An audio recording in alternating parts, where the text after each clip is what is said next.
ఈ రోజుల్లో మనమొక విచిత్రమైన ప్రపంచంలో ఉన్నాం. ఇక్కడ నిజంగా డబ్బున్నవాళ్లు చాలా సైలెంట్గా ఎవ్వరికంటా పడకుండా ఉంటారు. ఉదాహరణకి మన అపార్ట్మెంట్లో ఎప్పుడూ పాత మారుతి కారు నడిపే అంకులున్నాడనుకోండి. ఆయన కొడుక్కి అమెరికాలో అడ్మిషనొస్తే 50 లక్షల ఫీజుని సింగిల్ పేమెంట్లో, అది కూడా క్యాష్, కట్టేశాడు. అదే టైంలో ఇన్‌స్టాగ్రామ్‌లో ఫార్చునర్తో ఫోటోలు పెట్టే వ్యక్తి చూస్తే 3 నెలల నుంచి జాడ్లేదు, అప్పుల్లో ఉన్నాడు. సో ఈరోజు మనం ఈ సైలెంట్ వెల్త్ వెనుకున్న అసలు సిసలైన స్ట్రాటజీల గురించి మాట్లాడుకుందాం. కాబట్టి అసలు ప్రశ్న ఇదే: నిజంగా ధనవంతులు ఎవరు? మనం ధనవంతులు అని అనుకునేవాళ్లు నిజంగా ధనవంతులేనా?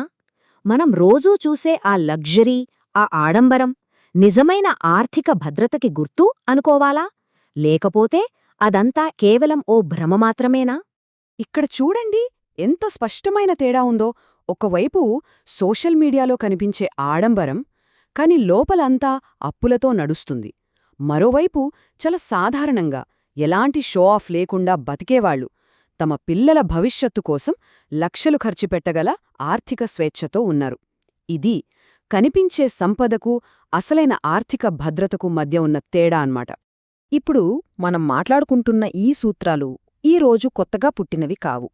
వీటి మూలాలు ఏకంగా 500 ఏళ్ల కిందట ఇటలీకి చెందిన గొప్ప రాజనీతి వ్యూహకర్త నికోలో మ్యాకియావెల్లి ఆలోచనల్లో ఉన్నాయి.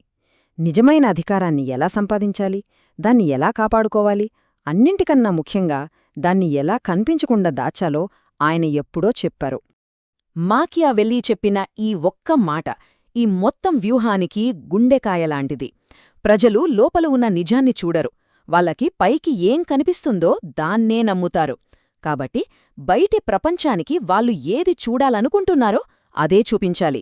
మన అసలు బలం మాత్రం ఎప్పుడూ తెర వెనుకే భద్రంగా ఉండాలి. రాబోయే కొద్ది నిమిషాల్లో మనం ఈ 5 కీలకమైన అంశాల గురించి వివరంగా తెలుసుకుందాం.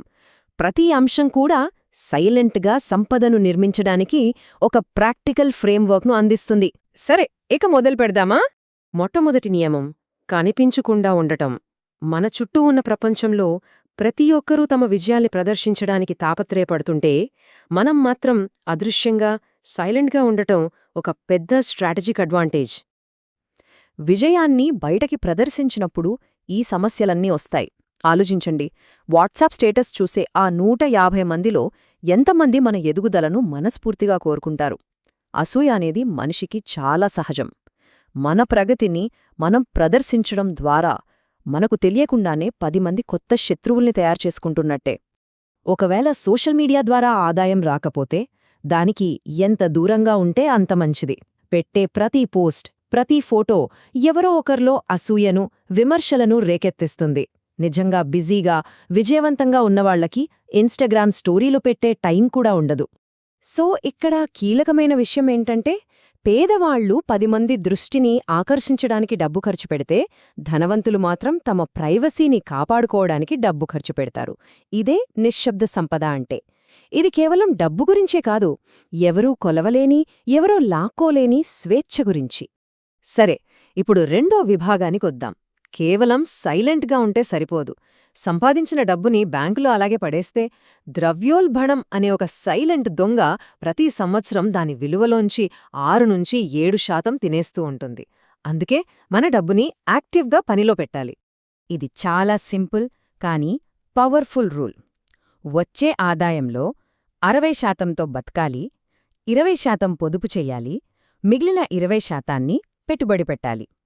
మొదట్లో కొంచెం కష్టంగా అనిపించినా పోను పోను ఇదే ఒక మంచి అలవాటుగా మారిపోతుంది. సింపుల్గా ఎస్ఐపి లేదా పీపీఎఫ్ లాంటి వాటితో మొదలుపెట్టచ్చు. కానీ డబ్బును మాత్రం సేవింగ్స్ అకౌంట్లో ఊరికే ఉంచొద్దు. తెలివైనవాడు ఎప్పుడూ తన భవిష్యత్తుని అదృష్టం మీద వదిలేయడు. అంటే జీవితాన్ని ఎప్పుడూ ఒకే ఒక్క ఆదాయ వనరుపై ఆధారపడి నిర్మించుకోకూడదు. ఆధారపడటమే ఒక పెద్ద బలహీనత.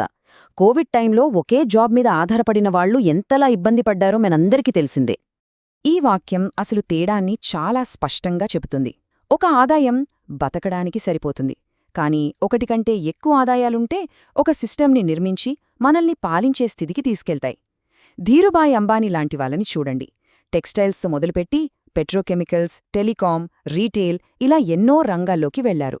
వాళ్ళు ఎప్పుడూ ఒకే దానిమీద ఆధారపడలేదు. మన సంపద కూడా ఒక జీతం దగ్గర ఆగిపోకుండా ఒక వ్యవస్థలా మారాలి. ఇక 3వ నియమం, సంపాదించిన దాన్ని ఎలా కాపాడుకోవాలి, మన ప్లాన్స్ని ఎలా ప్రొటెక్ట్ చేసుకోవాలి అనే దానిమీద దృష్టి పెడుతుంది. మాకియావెల్లి చెప్పినట్టు తెలివైన రాజు తన రాజ్యాన్ని కాపాడుకోవడానికి కోటలు కట్టాలి. ఈ రోజుల్లో ఆ కోటలే లీగల్ స్ట్రక్చర్స్. మన ఇండియాలో ఎంబీఏ డిగ్రీ ఉన్నవాళ్లు 10వ తరగతి పాసైన బిజినెస్ మెన్ దగ్గర పనిచేయడం చాలా కామన్గా చూస్తాం. ఎందుకలా? ఎందుకంటే సర్టిఫికేట్ కంటే స్కిల్ ముఖ్యం. మార్కెట్లో ఎక్కువ డిమాండుండి తక్కువ మందికి మాత్రమే తెలిసిన స్కిల్ ఏముంది?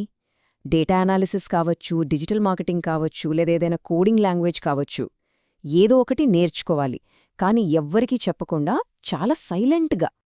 ఏ సామ్రాజ్యమైనా బయటి దాడుల కన్నా లోపల నిండి వచ్చే లీక్ల వల్లే పడిపోతోంది.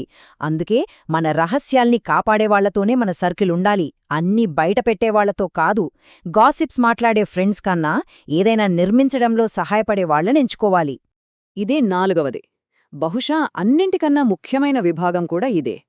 ఎంత డబ్బు సంపాదించినా మనలో క్రమశిక్షణ, స్వీయ నియంత్రణ లేకపోతే అదంతా బూడిదలో పోసిన పన్నీరే.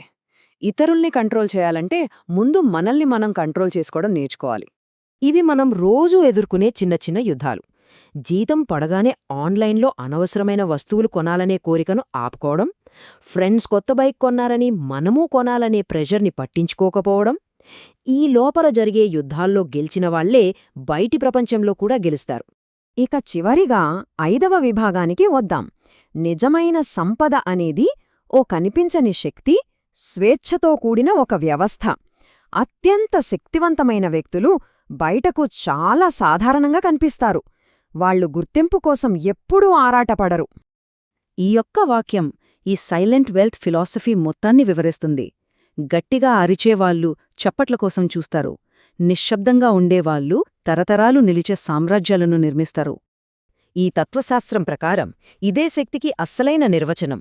మన స్వేచ్ఛను ఎవ్వరూ కొలవలేనప్పుడు, మన శాంతిని ఎవ్వరూ కొనలేనప్పుడు, ఇక మనల్ని ఎవ్వరూ నియంత్రించలేరు. అదే నిజమైన శక్తి. ఈ ఆలోచనతో ముగిద్దాం. సంపద అనేది షో ఆఫ్ కాదు, అది తెరవెనక దాగి ఉన్న ఒక సైలెంట్ ఫ్రీడమ్. దాన్ని నిర్మించుకోవాలి, దాన్ని కాపాడుకోవాలి, దాని లోతెంతో ఎవ్వరికీ తెలియనివ్వకూడదు. ఇప్పుడు ప్రశ్న మనందరికీ. కేవలం తెలుసుకుంటే ఏమీ జరగడు, ఆచరణలోనే మార్పు మొదలవుతుంది. ఈ నియమాలలో ఏదో ఒకదాన్నెంచుకొని ఈ రోజునుంచే అమలు చేయడం మొదలుపెట్టాలి. జస్ట్ ఒక్కటి చాలు. అప్పుడు మార్పు ఎలా మొదలవుతుందో మనమే చూడొచ్చు.